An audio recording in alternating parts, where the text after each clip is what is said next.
Today is Friday, the 12th of May, and this is from the South. Right-wing protesters trapped Venezuela's ambassador to Spain, Mario Isea, inside an extension to the Venezuelan embassy in Madrid, Spain. The incident occurred during an event to commemorate victims of right-wing violence. According to Isea, only after hours of being held up in the building, local police evicted the protesters.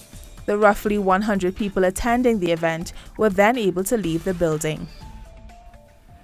A court has ordered the release of a founder of the Mexican vigilante movement that fought against a powerful drug cartel.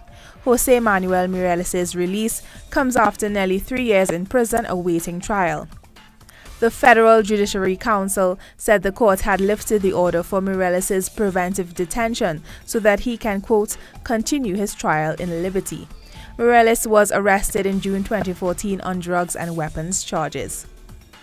Brazil has declared an end to the state of emergency over the outbreak of the Zika virus and microcephaly in the country on Thursday. The declaration comes 18 months after it hit global headlines. According to Brazil's Ministry of Health, there were over 7,900 cases of Zika from January to April this year, compared to over 170,000 cases reported in the same time last year. The mosquito-borne disease was first identified in monkeys in Uganda in 1947. It was not considered a major health threat until the 2015 outbreak revealed that the virus can lead to severe birth defects. President Raul Castro met the head of the ELN and the FARC as the ELN seeks a peace deal with the Colombian government.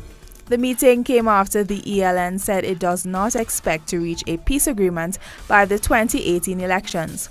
More than 220,000 people have died in the conflict between the government, the ELN, the FARC, and right-wing paramilitaries.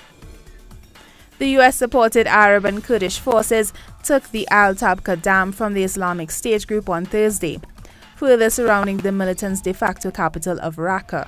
A field leader in the Syrian Democratic Forces denied the accusations from the Islamic State group that the dam was damaged during the fighting. An explosion occurred on Rome's Via Marmorata in the Aviento district earlier this Friday. It reportedly happened outside of a post office and close to a United Nations building.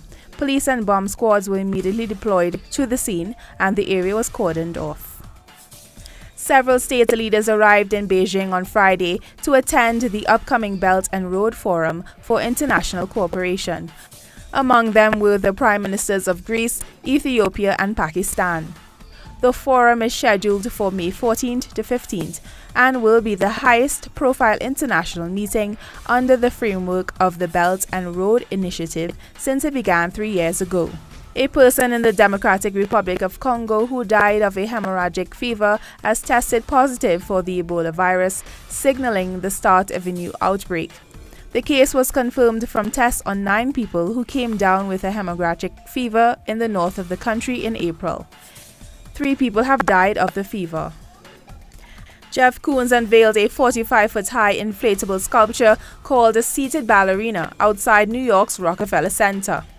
Koons said the air in the inflatable sculpture symbolizes life force and optimism, which is linked to the marking of National Missing Children's Month. The work will be on display until June 2nd.